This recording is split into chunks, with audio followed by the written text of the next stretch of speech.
Здравствуйте, с вами «Человек дела», живой диалог о реальной экономике, в котором гости студии и я, Михаил Попов, обсуждаем тренды в бизнесе и примеры из практики людей дела. Михаил Попов, сопредседатель Общероссийского народного фронта в Ростовской области, профессиональный поверенный, независимый корпоративный директор, победитель 11-й национальной премии «Директор года» в номинации «Профессиональный директор госкомпании-2016», победитель премии «Корпоративный директор 2016 года» в номинации «Лучший ревизор акционерного общества с государственным участием», победитель премии «Корпоративный директор» в 2015 году в номинации «Лучший председатель Совета директоров акционерного общества с государственным участием». 7 декабря в Ростове состоялось без привлечения события года. Открылся новый аэропорт Платов, который стал крупнейшей авиагаванью на юге России. Комплекс уже сегодня способен обслуживать 5 миллионов пассажиров в год, а в долгосрочной перспективе объем перевозок может вырасти до 12 миллионов пассажиров в год. Первый рейс в новый аэропорт выполнил самолет с символичным названием «Ростов-на-Дону». О том, как изменится после открытия нового аэропорта ситуация на рынке авиаперевозок южной столицы, мы сегодня поговорим с директором международного туроператора «Пегас Туристик» по Ростовской области и Северному Кавказу Илоной Чеханацкой. Илона, здравствуйте. Здравствуйте. Чеханацкая Илона Владимировна, руководитель туроператора «Пегас Туристик» в Ростовской области и Северокавказском федеральном округе. Закончила Ростовский государственный экономический университет РИНХ по специальности «Менеджмент». Возглавляет компанию с 2007 года. За годы работы компания заняла топовые позиции по международному туризму в регионе. Создана сеть фирменных офисов продаж по всему региону. 17 направлений вылетов из Ростова-на-Дону, в том числе прямые и стыковочные программы через аэропорт Шереметьево. Диплом первой степени правительства Ростовской области в конкурсе «Лидеры туриндустрии Дона» в номинации «Лучший туроператор международного туризма». Член экспертного совета при уполномоченном по защите прав предпринимателей в Ростовской области. Спасибо, что нашли время и пришли сегодня в студию для того, чтобы рассказать нам о направлениях туристического бизнеса, которые нас ожидают в высоком сезоне, ведь близится же высокий сезон 2017-2018. Сразу хочу начать с актуальной темы, с открытия новой авиагавани. В социальных сетях вал сообщений, что теперь мы заживем по-новому, будет очень много новых авиарейсов, и фактически мы станем хабом, чуть ли не столицей мира, и туризм будет развиваться семимильными шагами. Так ли это на самом деле, и как вы, как представитель «Пегас Туристик», оцениваете перспективы? Ну, безусловно, открытие нового аэропорта – это очень значимое, важное событие для нашего региона. И не только для нашего региона, как для Ростова и Ростовской области, но и для юга России в целом. Этот аэропорт спланирован как хаб, то есть гавань, которая будет соединять и внутрироссийские перевозки, и зарубежные авиакомпании смогут сюда прилетать. Ну, про планы понятно. А вот как вы оцениваете? На самом деле, я в ближайшей перспективе не вижу какого-то скачка роста по международным перевозкам. Хотя очень много романтизма сейчас на эту тему есть, воодушевление у нашего населения, у журналистов. Эта перспектива, безусловно, есть, но эта перспектива не ближайших 3 лет точно. Потому что нас, как туроператоров, прежде всего ограничивает спрос, а не наличие или отсутствие нового аэропорта. На самом деле, старый, условно говоря, аэропорт нас, в общем-то, устраивал на текущем моменте. Особенно после того, как был выполнен ремонт взлетно-посадочной полосы. Но я приведу пример. Мы сейчас летаем в Таиланд из Ростова-на-Дону на очень интересном лайнере. Это Boeing 767-300 ER, то есть самолет, который запланирован специально для дальнемагистральных маршрутов. И соединяем Ростов-на-Дону с Юго-Восточной Азией напрямую. Мы не выполняем промежуточных посадок на дозаправку. У нас самолет оборудован бизнес-классом, достаточно современный лайнер. То есть такие лайнеры... То есть и чартер, но все-таки бизнес-класс в нем есть, да? Да. То есть такие лайнеры способен был принимать и старый аэропорт. Вот я сейчас говорю об авиакомпании Pegas Fly, которую мы фрактуем. И этот же рейс мы продолжим выполнять и из аэропорта Платов. То есть сказать то, что наш старый аэропорт не мог принимать какие-то современные лайнеры дальнемагистральные, мы не можем. И основным сдерживающим фактором все-таки для туроператоров является спрос. В текущих условиях я вижу снижение покупательской способности и перераспределение все-таки спроса в сторону более бюджетных туров. И пока этот фактор не будет преодолен, я не вижу какого-то существенного роста по авиаперевозке. Кроме того, зимняя программа ведь, по сути, из нового аэропорта дублирует старую зимнюю программу. Мы сейчас видим только буквально там 1-2 новых направлений, которые запланированы там с февраля 2018 года. Поэтому цифры уже говорят сами за себя. Но я думаю, что в любом случае данный аэропорт, вот Платов, это не проект сегодняшнего дня. И это проект будущего, для того, чтобы мы могли через 10, через 20 лет спокойно летать на современных лайнерах, для того, чтобы это был аэропорт как база для Юга России, чтобы у нас не было уже с этим проблем. Пегас Туристик свое слово по поводу аэропорта нового сказал.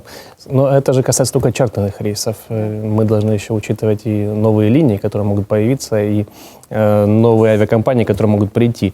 Что касается основных направлений авиаперелетов чартерных в этом сезоне, какие вы видите и какие перспективы, особенно с учетом возможного нового межгосударственного соглашения между Россией и Египтом по поводу возобновления чартерных перевозок? По поводу Египта, конечно, эта новость сейчас является одной из ведущих. Мы ждем возобновления перевозок. Однако я не думаю, что это произойдет по мановению волшебной палочки, потому что все операторы просчитывают спрос. Авиалайнеры уже загружены, да, текущими. На какую глубину? Ну, мы планируем, как правило, зимнюю программу. То есть у нас зимняя программа уже укомплектована до апреля месяца. Это у нас считается зима. Вот. Более того, мы сейчас уже выставили в продажу летние направления. У нас открыто раннее бронирование. И мы получаем первые заявки по летним направлениям. Я все-таки вижу, если перспектива Египта будет, то это, наверное, все-таки с весны. То есть это же не автобус, который можно отправить, да, вот завтра, на который будут забронированы там 200 человек. Да. Никому не интересно гонять воздух, в том числе и иностранным авиакомпаниям, которые сюда теоретически могут захотеть прийти. Это организации, которые не занимаются благотворительностью, они занимаются коммерческой деятельностью, им интересна заполняемость, интересна рентабельность. А иностранцев сюда мы возить, конечно, будем, но я думаю, что это будет все-таки не в ближайшие 2 года. И если не учитывать World Cup, конечно, это отдельная вообще история. Я понял, это вы сейчас уже к внутреннему туризму решили перейти. Я хотел об этом поговорить, но чуть позже, Илона. А сейчас я хочу спросить, вот разница между туроператором и турагентством, в чем она заключается? Может быть, кто-то этого не знает. Я, например, это очень в общих чертах представляю. И второй момент, который я бы хотел спросить, почему у вас и на каких направлениях у вас заказывать выгоднее, я имею в виду туроператора, да, Пегас Туристик туроператора, нежели, скажем, быть самостоятельным туристом? По поводу выгодности работы с туроператором, турагентствами, на самом деле разница между туроператором и турагентом следующая. Туроперейтинг – это продукт, который сейчас реализуется в основном в B2B-сегменте. То есть мы фрактуем, это коммерческая организация, которая занимается формированием туристического продукта. Оптовый продавец. Да, то есть мы фрактуем рейсы, заказываем гостиницы, организуем трансферы и тому подобное. То есть формируем комплексный турпродукт. Турпродукт – это комплекс за счет услуг. ваших денег живут гостиницы, они получают их вперед, так? Совершенно верно, авиакомпании в том числе. Турагент – это коммерческая организация, которая занимается реализацией и продвижением турпродукта. То есть это чистая работа в B2C-сегменте.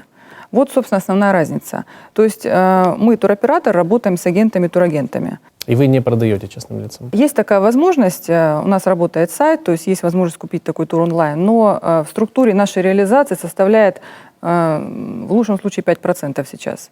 Мы в основном продаем наши туры все-таки в B2B-сегменте. Ну и, конечно же, разница для турагентств и разница для конечных покупателей существует, иначе это было бы невыгодно. Совершенно верно. Ну хорошо, с турагентством мы разобрались. Это посредники, которые направлены на розничную продажу, они идут вглубь рынка, знают своего клиента и, наверное, что-то там зарабатывают. Выгодно ли сейчас вообще открывать турагентство?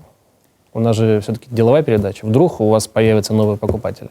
Дело в том, что очевидно, что будущее сейчас за франчайзингом, и причем франчайзингом, наверное, операторским все-таки. Я вижу рост реализации туров нашей розничной сетью, ежегодный рост.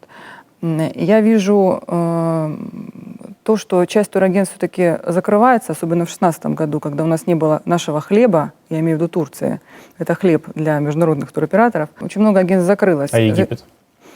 Египет тоже, масло? Египет тоже, но разница все-таки существенна. Если мы говорим о сравнении Турции и Египта по объемам, то это разница в 4 раза. Турция, то есть на первом безусловно, месте Турция, а потом Египет? На первом месте Турция, на втором месте тоже Турция, и на третьем тоже она. На а уже четвертом? 4-5 места – это Египет, Юго-Восточная Азия и так далее. Но вообще, образно говоря, на первом месте все равно остается Россия, на самом деле. Потому что Россия – это лидер по количеству запросов в интернете, Россия – это лидер по продажам, по реализации. Все-таки у России первое место. Мы сейчас переходим к внутреннему туризму, да? Как скажете. Я хотела как раз-таки задать этот вопрос. И как вы считаете, есть ли тенденция к росту внутреннего туризма в России? Ну, вы сказали, что есть. И это меня, как гражданина России, очень радует. Потому что у нас в России очень много мест, которые еще, скажем так, не обихожены туристами, не обихожены туроператорами. И экономический эффект от внутреннего туризма, он очень значителен. Если посмотреть таблицу стран, которые зарабатывают на туризме, на первом месте США. Да? Да. А совсем не Турция. Вот. И, то есть даже сверхдержавы, экономически развитые державы не брезгуют туризмом и зарабатывают на нем очень-очень большие деньги. Какие вы здесь видите перспективы? Скажите,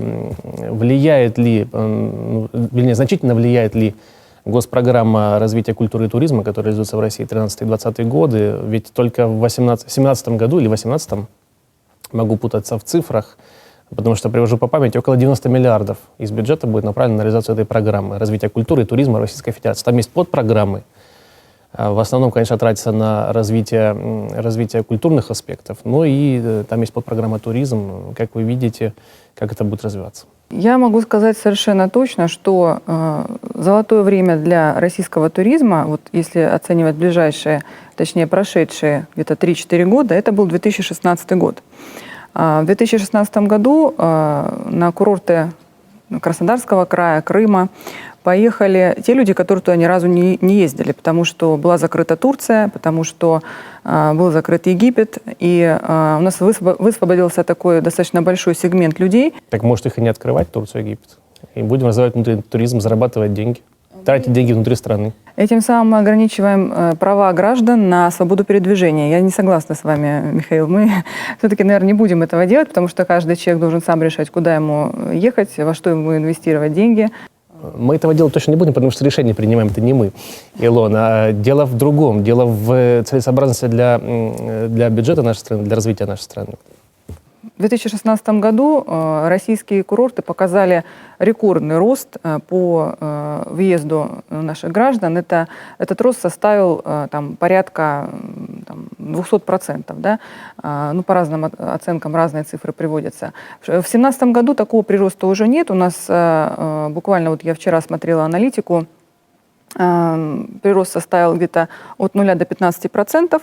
Но все же рост. Но все же рост, да. Продолжится ли этот рост в 2018 году? Да, безусловно, продолжится. Мне хотелось бы в этом плане отметить ноу-хау наших, это не столько ноу-хау, сколько прекрасную идею наших коллег по горнолыжным курортам Сочи, которые сумели в летний сезон, который у них всю жизнь являлся таким мертвым, да, сделать из этого мертвого сезона живой сезон. То есть сумели привлечь туристов летом на Красную Поляну. Дело в том, что сейчас все международные туроператоры, в том числе и Пегас Туристик, также занимаются реализацией российских туров, и мы получаем финансовые гарантии также на внутренний туризм, поэтому у нас есть тоже эти цифры, есть обратная связь, мы это тоже отслеживаем. У каждого оператора, который занимается российскими курортами, продает их, наблюдается рост, ежегодный рост по объемам продаж. Мы даже не могли себе этого представить еще 4 года назад, что у нас будет такой прирост по российскому рынку на самом деле. И очень много было скептических мнений на эту тему. Но 2016 год показал нам другую совершенно ситуацию, показал нам большой рост. Те региональные программы, о которых вы говорите, они, безусловно, важны. Мы очень большие надежды возлагаем на 2018 год, на чемпионат мира, который у нас пройдет в регионе.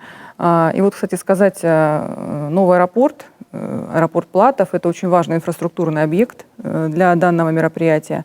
И мы надеемся на привлечение иностранных туристов сюда. Люди приедут, посмотрят. Надеюсь, что мы их достойно примем. И еще раз приедут, да? Да, что они приедут повторно и привлекут также своих там каких-то, расскажут своим там друзьям, знакомым, родственникам, да, что можно лететь, что в России безопасно, здесь хорошо принимают, хорошая кухня, интересные программы. Это действительно так на самом деле. Скажите, вот ценовая конкуренция присутствует в рынке внутреннего туризма? Ведь там наверняка есть борьба с all-inclusive, да? Или же здесь не эти факторы играют роль? По поводу российского all-inclusive, ну, есть масса мнений на эту тему. Можем ли мы, в принципе, работать на all-inclusive наши курорты, да? Предназначены ли наши объекты для all-inclusive? Могу сказать, что есть ряд объектов размещения, которые в 2016 году вот начали впервые предлагать подобные туры, да, и они пользовались достаточно большим спросом. Я бы назвала это, может быть, неким российским all-inclusive, потому что это отличается, безусловно, от того all-inclusive, который мы видим за рубежом. Изначально наши объекты размещения уже при строительстве не предполагали такой системы. Данная концепция должна закладываться при проекте объекта. То есть это дело будущего, да? Это дело будущего. Но то, что они сделали уже в сегодняшних условиях, это уже много, учитывая то, что было проведено переустройство этих объектов, была проведена огромная работа, нужно было подтянуть сервис, и нужно было научить людей, научиться самому работать на all-inclusive и как-то удовлетворять запросы наших граждан, которые, кстати сказать, с каждым годом растут. Потому что люди все больше путешествуют, люди сравнивают ценовой сегмент, сравнивают Сочи там, из зарубежных туров и делают свои выводы. Поэтому курортам Краснодарского края, конечно, приходится быть в тонусе. И это на самом деле нормально. Когда есть конкуренция, есть движение вперед. Краснодарского края и Крыма. И Крыма, да. Илона, скажите, пожалуйста, вы конкурируете с другими туроператорами или вы конкурируете, скажем так, с дикарями? Booking.com, Airbnb, TripAdvisor? Это все те инструменты, которые позволяют, собственно говоря, без вас-то обойтись. Как вы видите себя в будущем? Я с вами согласна, и статистика показывает нам, что ежегодно все больше и больше становится у нас самостоятельных туристов, те, которые бронируют туры через интернет, бронируют туры напрямую. Здесь есть ряд таких вот особенностей. Во-первых, оставят они вас без работы или не оставят? Без работы они нас все-таки не оставят, потому что, во-первых, потребитель любой голосует кошельком. То есть мы анализируем, через кого нам выгоднее полететь, какой нам тур выгоднее купить и так далее. И я, кстати, вот не исключение, как частное лицо, я также путешествую, смотрю, сравниваю цены. Вы инсайдер, вы покупаете за очень дешево места на чартерных рейсах, Илона. Я уверен в этом. Да, я могу сказать, что это так. Однако в любом случае турпакет, готовый турпакет, который сформировал туроператор, выкупив заранее большие блоки мест в гостиницах, зафрахтовав самолет, в 95% случаев готовый турпакет будет дешевле, нежели покупать все эти услуги отдельно. А в случае с турпродуктом туроператора всю ответственность несет туроператор, несем мы. И финансовую в том числе. Если потребитель по каким-то причинам недоволен размещением, своим туром, его нужно, не дай бог, вывозить, по каким-то причинам нужно раньше вернуться.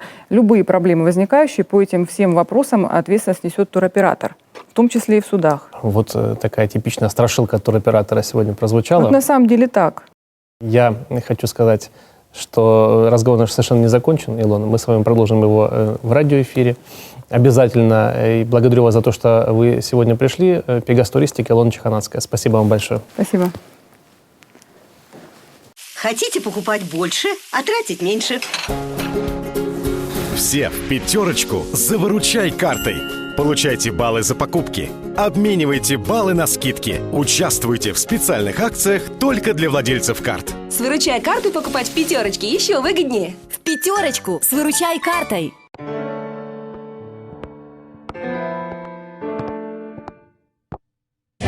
Это моя жизнь, мой стиль, моя страсть. Деловые встречи, соревнования, частые переезды. И всегда со мной рядом она. Одежда торговых марок «Сударь» и «Винзана» – это моя победа каждый день.